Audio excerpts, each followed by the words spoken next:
La política es una ciencia. Sí, una ciencia que trata del gobierno y la organización de las sociedades humanas, especialmente de los estados.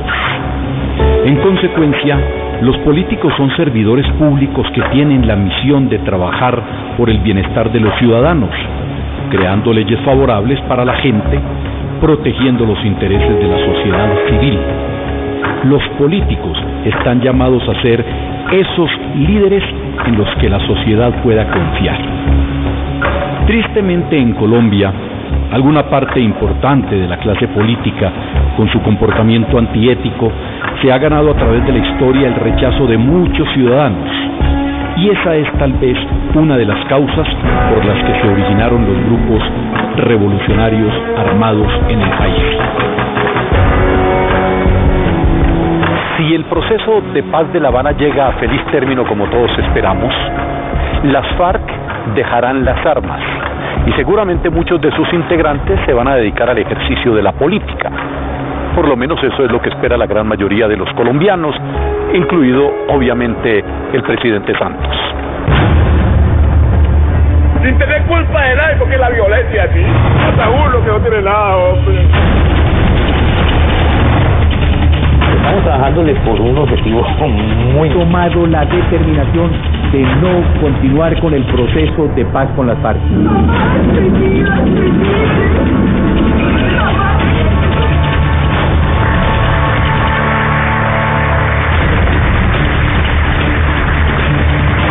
Vamos a construir la paz, que sigue varias etapas. La guerra y la paz a través del tiempo. El proceso de paz entre el gobierno del presidente Santos y las FARC, realizado en La Habana, tiene 6 puntos en su agenda. 1. Política de desarrollo agrario integral. 2. Participación política. 3. Solución al problema de drogas ilícitas. 4. Víctimas. 5. Fin del conflicto. 6. Implementación, verificación y refrendación de los acuerdos. Hoy vamos a conocer a fondo el punto 2 de esta agenda, la participación política.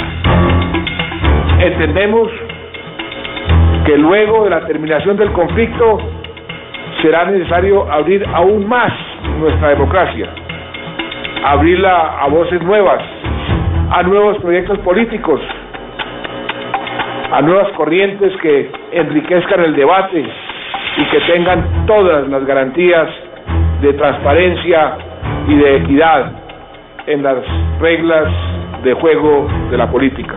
Antes de ver en detalle de qué se trata este acuerdo, vamos a retroceder en el tiempo para ver cómo se ha vivido la política en Colombia y cómo es que ha influido y ha afectado a la población.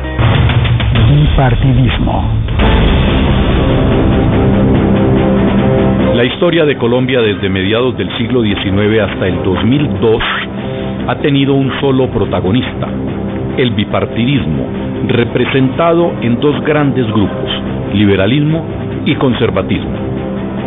Amos de la agenda electoral y fabricantes de odios que causaron más de 70 guerras civiles, siendo la guerra de los 1000 días la de mayor envergadura con 100.000 muertos. Y además la separación de Panamá entre sus principales consecuencias. Recordemos que en muchos pueblos del centro del país, de Boyacá o del Tolima, había municipios enteros con tejas rojas y tejas azules.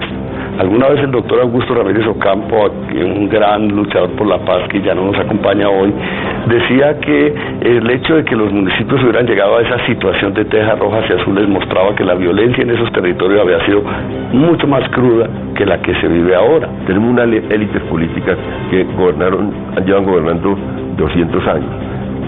Los mismos que empezaron gobernando en el siglo XX pasaron al siglo XXI gobernando. En América Latina se han cambiado apellidos, se han cambiado modos de hacer la política. Aquí no. Entonces esperamos que la paz sirva como el abrebocas para hacer los grandes cambios. El Bogotazo. Yo soy un pueblo que me sigue, porque se sigue a sí mismo cuando me sigue a mí, pero es interpretado. Sin embargo, un hecho oscurecería aún más el panorama del bipartidismo: el Bogotazo. El 9 de abril de 1948 es asesinado el líder liberal Jorge Eliezer Gaitán. La turba enfurecida lincha al presunto asesino y marcha desenfrenada, saqueando y destruyendo todo a su paso. El resultado extraoficial: 3.000 muertos, 142 construcciones destruidas y millonarias pérdidas debido a los múltiples saqueos. La época de la violencia. El Bogotazo da inicio a la llamada época de la violencia. Mientras que los grupos gobiernistas conformados por los chulavitas y los pájaros cometían asesinatos y ataques a los liberales con evidente impunidad, en los llanos orientales y otras regiones florecieron grupos organizados de guerrilleros liberales que hostigaron a los agentes del gobierno y a sus seguidores. Finalmente, esta confrontación causó una cifra que pudo estar entre los 200.000 a 300.000 muertos y el desplazamiento de más de 2 millones de personas. Las FARC de alguna manera son también la extensión de esa violencia con B mayúscula, de ese periodo de guerra de confrontación entre los partidos liberal y conservador, que se reedita, una guerra que cesamos por un pacto político más bien mediocre, un cese de las hostilidades, pero donde no se resolvió nada. El país, después de la violencia, lo que hizo fue volverse a repartir. En vez de disputar el Estado y disputar el poder del Estado, lo que hizo fue volverse a repartir el poder en el Frente Nacional. El Frente Nacional. En 1958 surge la coalición política y electoral entre liberales y conservadores, denominada el Frente Nacional. Se caracteriza por la alternancia del poder entre ambos partidos durante 4 periodos de 4 años cada uno. El principal objetivo de este acuerdo político fue la reorganización del país luego de la dictadura del general Gustavo Rojas Pinilla, quien declaró la amnistía para todos los actores de la violencia partidista. En esta época se decía, sí, pretendemos que la paz de liberales y conservadores es simplemente una fórmula de repartirse vulgarmente el poder entre liberales y conservadores y prohibir la oposición, pues esa era una paz que nacía coja y que contribuía a generar una nueva guerra. Hay que valorar el Frente Nacional como una manera de terminar la guerra liberal conservadora, pero no, digamos, como un acuerdo que haya creado una sostenibilidad de esa paz, sino que ayudó a engendrar nuevas formas de violencia. Con el Frente Nacional y con la amnistía de Rojas Pinilla, la violencia estuvo lejos de acabarse. El asesinato de los líderes guerrilleros que habían firmado la paz con el gobierno, como el caso de Guadalupe Salcedo, levantó un ambiente de incertidumbre y de desconfianza que hizo que los grupos revolucionarios permanecieran en la sombra. El nacimiento de las FARC.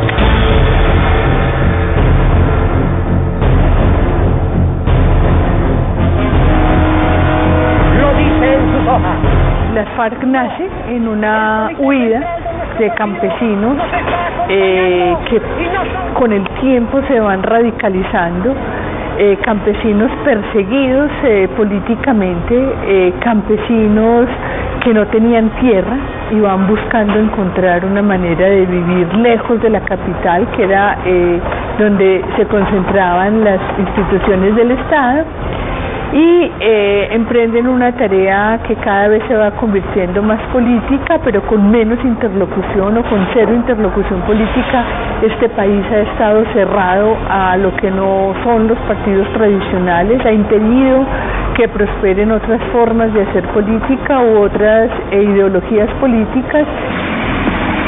Esta propaganda, en síntesis, nos quiere significar que el glorioso Comité Central de nuestro partido nos ha abandonado en esta justa lucha. En 1984, el gobierno de Belisario Betancur y las FARC firmaron los llamados Acuerdos de la Uribe. En estos acuerdos se estableció un año de cese bilateral del fuego y se acordó que una vez pasado un año de la tregua, ya estarían dadas las condiciones para que el grupo insurgente se organizara política, económica y socialmente. La Colombia de los años 30, la de los 40, la del plebiscito, la de las varias amnistías, la Colombia de la guerra y la de la paz. Es una patria en avance precisamente porque se ha ido acomodando, no siempre en la medida necesaria, a las nuevas circunstancias. Y esta es la Colombia con la que estamos trabajando. Es la Colombia con la que tendrán que trabajar los futuros gobiernos. El gobierno del presidente Belisario Betancur hizo intentos y aproximaciones y avances con todos los grupos guerrilleros que existían en ese momento y todos fracasaron. El mundo estaba viviendo durante la etapa de la Guerra Fría y pues pocos creían en distintas latitudes que fuera posible hacer un acuerdo de paz sincero y por encima de la mesa con un grupo guerrillero. El nacimiento de la Unión Patriótica. Antes de los diálogos de La Habana, la Unión Patriótica había sido la única oportunidad que habían tenido las FARC de hacer política. Durante su mayor apogeo en las elecciones del 25 de mayo de 1986, la UP obtuvo 5 senadores, 9 representantes, 14 diputados, 351 concejales y 23 alcaldes. Sin embargo, en 20 años de ejercicio político, más de 3.000 de sus militantes fueron asesinados, entre ellos 2 candidatos presidenciales y 13 parlamentarios. Hoy en día, la gran mayoría de estos homicidios aún gozan de total impunidad. Y de todos los mediocres gobernantes del Frente Nacional por el sector liberal. Intentaron ellos, y hubo intentos por parte también del Estado de construir unos acercamientos y de hacer unas negociaciones que lamentablemente una y otra vez estuvieron frustradas, fundamentalmente por las élites de este país. Y el Partido Conservador y Liberal, protegiendo sus intereses y protegiendo sus privilegios, nunca dejaron prosperar una izquierda democrática, mucho menos una izquierda que habían permitido que se radicalizara. El 8 de marzo de 1990, el M-19 fue el primer grupo guerrillero que se arriesgó a dejar las armas. Lo hizo en su campamento Santo Domingo del Cauca, bajo la dirección de su máximo comandante Carlos Pizarro León Gómez. Así, el M-19 se convirtió en el primer grupo insurgente que hizo su transición a partido político. El nacimiento de la Alianza Democrática M-19. Nos habíamos alzado en armas para llegar a gobernar la sociedad colombiana. Creíamos que se podía, mediante la rebelión armada, llegar a tener el gobierno. Cuando nos dimos cuenta de eso era imposible, dijimos, bueno, nos vamos a morir de viejos intentando una cosa imposible. Si no se puede llegar a gobernar mediante la rebelión armada, pues tendremos que buscar otro camino. Y ese otro camino es una negociación de paz para poder ir a elecciones. El 26 de abril de 1990, Carlos Pizarro es asesinado cuando se desempeñaba como candidato a la presidencia, y Antonio Navarro Wolf tiene que reemplazarlo, obteniendo el tercer lugar en las votaciones con 739.320 votos. Y los acuerdos políticos fueron la más lograda expresión de esta verdad.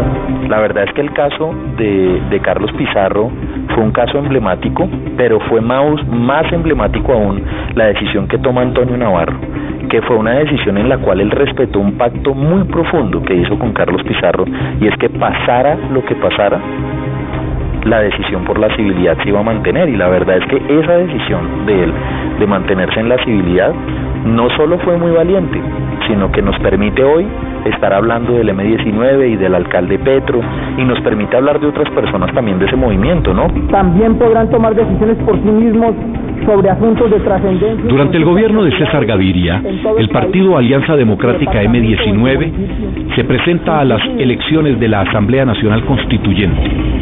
Obtuvo 19 curules en la circunscripción especial. Antonio Navarro fue elegido para ser copresidente de la Asamblea junto a Álvaro Gómez Hurtado y Horacio Serpa, y en consecuencia firmó la Constitución promulgada en Bogotá el 4 de julio de 1991. Luego de su participación en la Asamblea Nacional Constituyente, Navarro fue nombrado ministro de Salud por el presidente César Gaviria. Fue también alcalde de la ciudad de Pasto, representante a la Cámara, gobernador de Nariño, secretario de Gobierno de Bogotá y actualmente es senador de la República. Gustavo Petro, otro de los antiguos miembros del M-19, también ha tenido una importante trayectoria política, pues ha sido miembro de la Cámara de Representantes en 2 ocasiones, senador de la República y alcalde de Bogotá. Yo creo que la historia lo que nos muestra es que los guerrilleros convencidos, verdaderamente convencidos, son grandes políticos cuando no tienen armas, y que tenerlos del lado de la civilidad no es otra cosa que una ventaja para nosotros.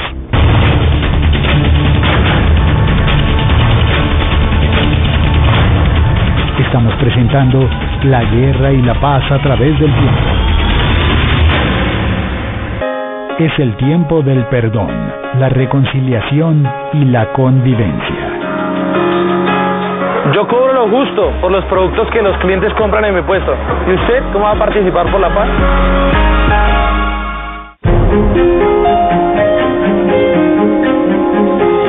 Operación Jaque. De prisioneros en manos de las fuerzas más revolucionarias de Colombia, Ejército del Pueblo. Por política de esto no podemos hablar, no vamos a hablar.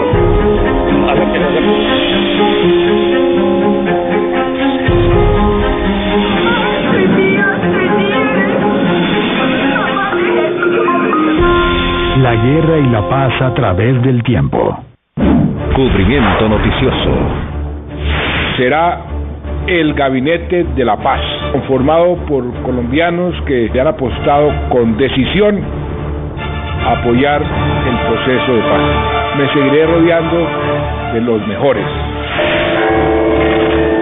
Що в окупованому Росією, українському Криму, Кремль розміщує елементи свого ядерного потенціалу. Por mayoría, sostuvieron que no viola el orden constitucional vigente el casar a las parejas de personas del mismo sexo.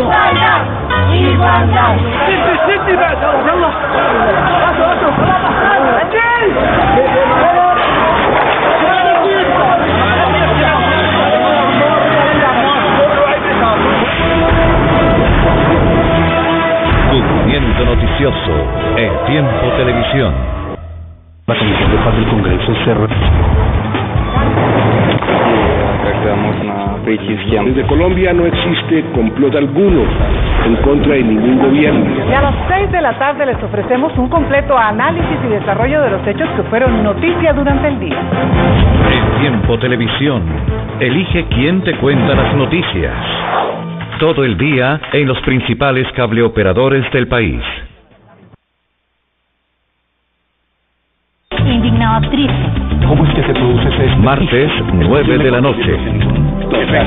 Verduras y frutas, que es lo que la gente no consume. Sala de redacción.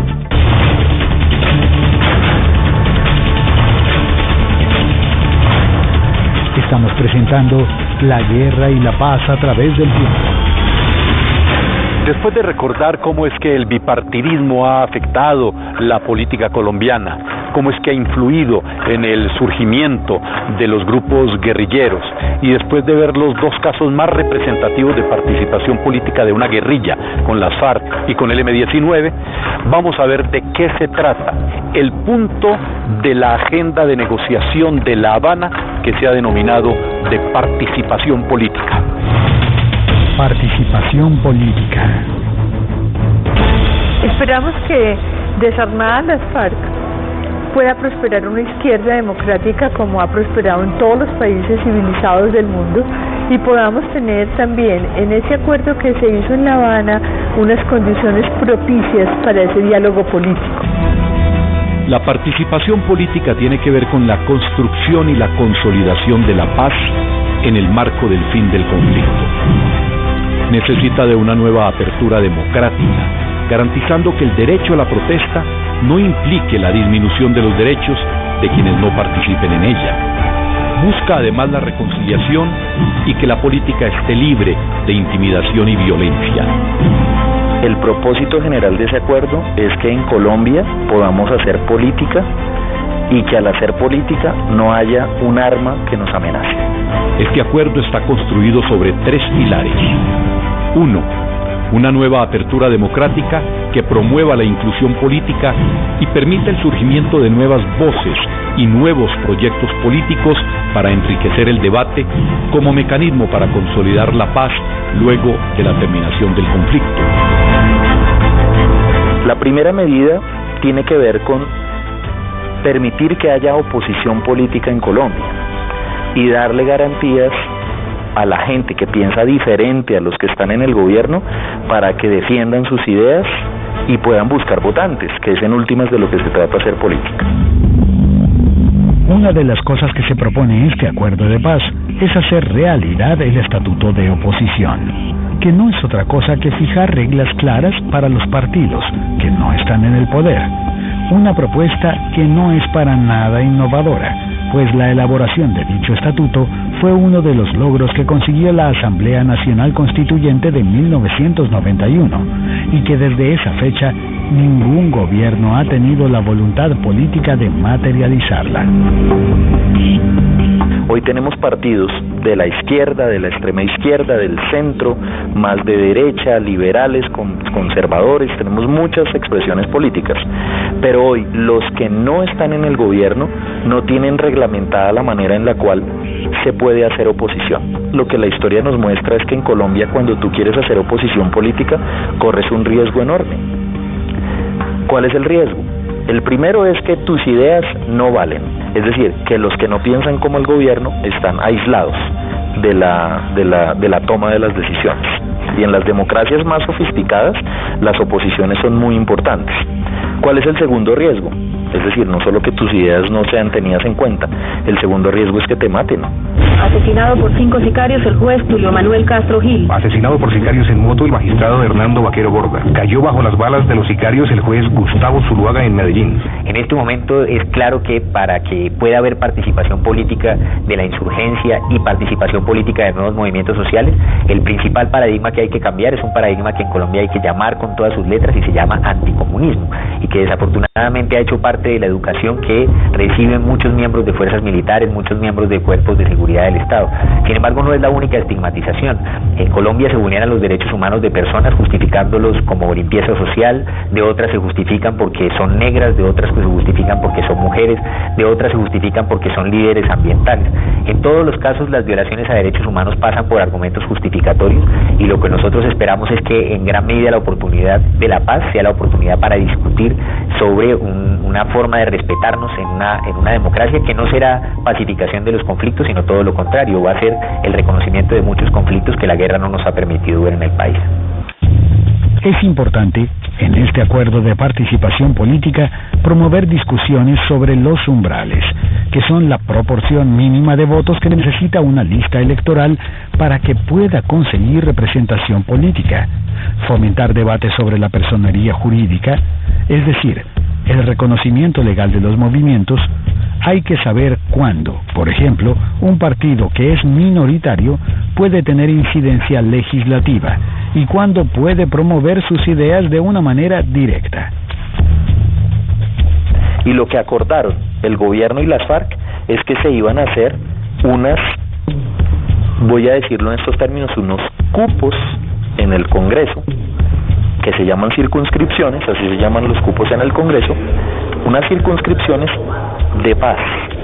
Algunas personas piensan que eso es para que los guerrilleros entren al Congreso. Eso no es cierto. Lo que dice el acuerdo es que hay unas zonas del país que nunca han tenido representación. ¿Por qué nunca han tenido representación? Porque la ley colombiana lo que dice es que para tener un escaño en el Congreso uno tiene que tener un número de población, una densidad y unos gastos que se justifique que esa región esté representada. Si hacemos cuentas, en Colombia 15 departamentos de los 32, 15 solo tienen el 20% de la Cámara de Representantes.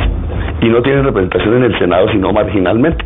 Hoy, por ejemplo, Bogotá, Cali, Medellín, cada uno tiene 17, 18 representantes a la Cámara, y la mayor parte de los departamentos se quedaron con la regla mínima. La regla mínima es 2 representantes y uno más por cada 250.000 habitantes. Este país no le duele el conflicto en Colombia, entre otras cosas porque los políticos que están tomando las decisiones ahí en el Congreso no conocen la guerra de manera directa, y hay personas que sí la han visto, sí la han vivido. Unos han sido víctimas directas, otros no, pero es que ellos no representan esas zonas. Putumayo, Pichada, Guainía, Guaviare, Vaupés, norte de Santander, la parte del Catatumbo, Magdalena Medio, la zona de Cimití, Cantagallo, Norosí, Arenal, el Urabá antioqueño, el Bajo Cauca, el nordeste, la zona del Cauca. Esas son zonas sin representación política. Y entonces uno, ¿cómo puede imaginarse un país que toma decisiones de política pública importantes sobre el agro, sobre la seguridad, sobre los embalses, sobre la minería, sobre el medio ambiente, sin tener en cuenta las zonas en donde están esos conflictos? Lo que dice el acuerdo es, hay unas zonas que tienen que estar en el Congreso. ¿Por qué? Porque son las zonas que han vivido el conflicto. Otro aspecto importante que tiene que ver con todos los temas que implican las garantías del ejercicio político para la oposición, por ejemplo, el acceso a los medios de comunicación y a la financiación de campañas electorales, y la posibilidad de hacer alianzas entre partidos minoritarios. Una apuesta muy grande para lograr uno de los principales objetivos de este acuerdo: hacer oposición política en Colombia. Se entiende que de algún modo la plaza pública de hoy son los medios de comunicación, las redes sociales, y esto es importante, es una modernización. Las sociedades de hoy son mediáticas y es importante reconocer ese hecho a la hora de hablar de garantía. Entonces yo creo que se está buscando, sin cambiar la estructura general del régimen político, modernizarlo en el sentido de democratizar las reglas del sistema político, profundizar reglas para garantizar la movilización social y crear mecanismos como estos de las circunscripciones que me parecen importantes. 2. Mayor participación ciudadana para consolidar la paz en el espíritu de la Constitución del 91. El acuerdo lo que dice básicamente es lo siguiente. Dice: cuando haya decisiones importantes que tomar en materia de política pública que nos interese a todos los ciudadanos, es necesario que la ciudadanía pueda participar de manera directa. Yo te digo una cosa con respecto a eso, y es, en Colombia hay 111 instancias de participación ciudadana. Eso lo que quiere decir es que la ley nos ha dado una gran posibilidad de participar. ¿Qué pasa? Los acuerdos en ese punto en concreto necesitan robustecer un asunto que no hemos logrado en Colombia, y es que para que haya buena participación no se necesitan nuevas leyes ni nuevos mandatos, sino lo que se necesita es, primero, voluntad de los funcionarios públicos para permitir la participación. En segundo lugar, se necesita recursos para que la participación ciudadana sea buena y sea posible. En tercer lugar, se necesita que la gente y sus decisiones cuenten, porque en muchas ocasiones a la ciudadanía la llaman para que opine, pero nunca para que decida.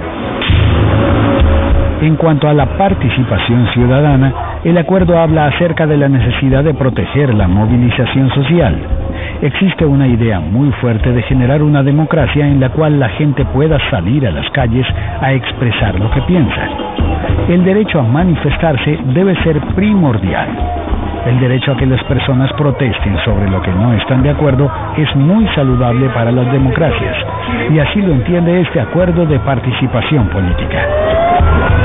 Esto no es un problema solo de reivindicar un sector, digamos que haya garantías para la movilización social es muy importante. La Constitución ya las trae, pero la guerra no las permite. Entonces terminar la guerra y además tener un sistema, un código de policía en el cual la policía pues evita que la gente viole los derechos de otros o evita que se produzcan desmanes, pero además acompaña a la movilización, es muy importante. Esa es la filosofía del acuerdo en esa materia, que tengamos una sociedad de menos guerra y más movilización social.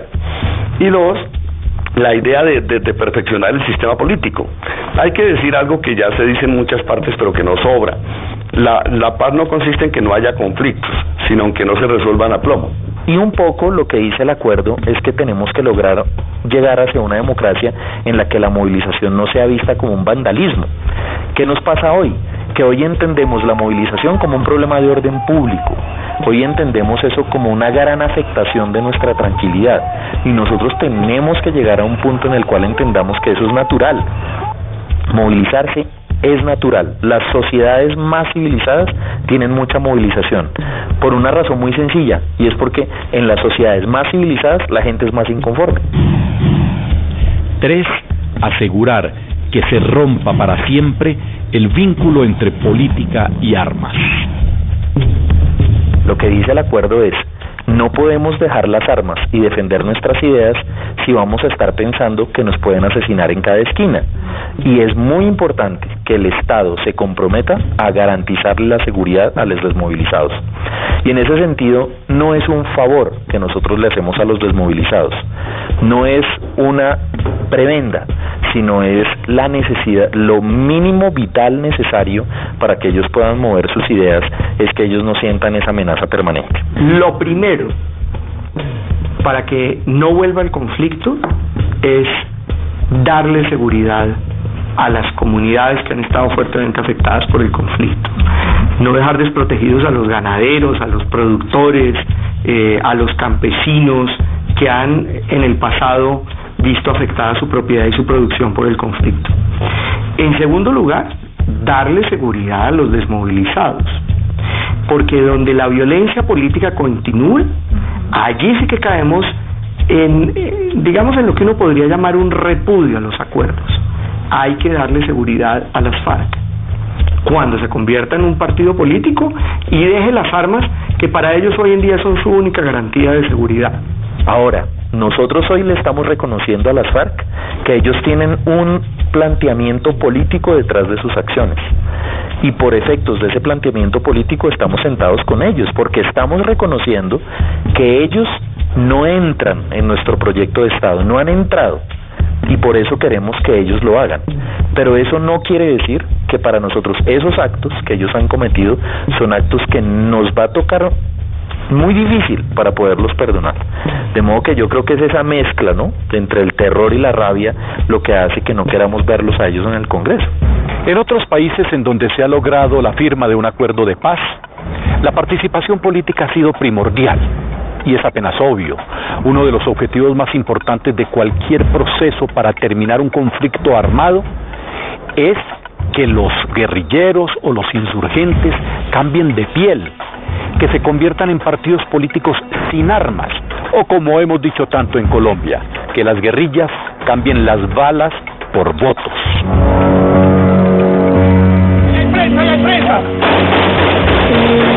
En varios países de América Latina donde se han llevado a cabo procesos de paz, la participación política de los grupos al margen de la ley ha sido aceptada. El gran reto es vencer las armas para que las ideologías triunfen. Según los expertos, hay países como Chile, en donde la izquierda y la derecha han gobernado por periodos consecutivos y el país no se ha caído. El Salvador, por su parte, es un ejemplo de transición, y Uruguay es, sin lugar a dudas, la mejor muestra de convivencia y de una izquierda moderna, con el presidente Mujica a la cabeza. Miren nada más las experiencias de América Latina. ¿Cuánto se demoraron en Uruguay?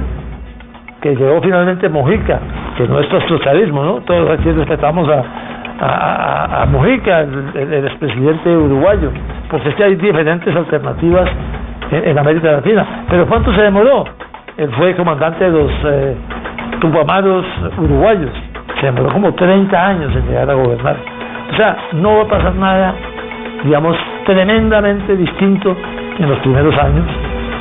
Y va a depender de lo que pase con el establecimiento político y con la vida pública. Van a tener un espacio, pero qué tan grande sea, va a depender mucho de qué pase en el conjunto de la situación nacional. Sí, Uruguay es un país muy importante porque Uruguay es uno de los pocos países que tuvo un sistema parlamentario en América Latina. La dictadura acabó con todo eso, hubo resistencias fuertes a la dictadura, periodos de violencia muy fuerte, y ahora después en la transición, hay que decirlo, Uruguay fue el país que inició la transición hacia gobiernos de centro izquierda en América Latina. Firmado el fin del conflicto, las FARC tendrán un largo camino que recorrer para lograr que la sociedad los acepte como partido político. Con discursos, pero principalmente con hechos, tendrán que ganarse los votos de confianza del pueblo colombiano. Yo creo que la mejor manera de perdonar es que construyamos una democracia que sea el escenario de la reconciliación. Creo que más allá de perdones individuales necesitamos una sociedad donde podamos tramitar nuestros conflictos de manera democrática, y creo que esa es la reconciliación que realmente necesitamos, porque el conflicto colombiano no es un conflicto por razones personales, es un conflicto por razones políticas. Nos hemos matado porque hay ideas, proyectos económicos y políticos que se quieren imponer a sangre y fuego, y la manera de solucionar el conflicto no es pretendiendo que eso se resuelva a partir de perdones individuales, sino es a partir de que tengamos un mecanismo democrático que impida que de nuevo en Colombia se pretenda imponer a sangre y fuego el pensamiento de unos o el modo de vivir de unos sobre los otros. Necesitamos la paz completa, la paz con el MLN, la paz con la FARC, y la paz también o alternativas con grupos, otros grupos ilegales organizados, de sometimiento a la justicia. Necesitamos llegar a un punto cero, donde las violencias se disminuyan al máximo en Colombia y podamos empezar de nuevo.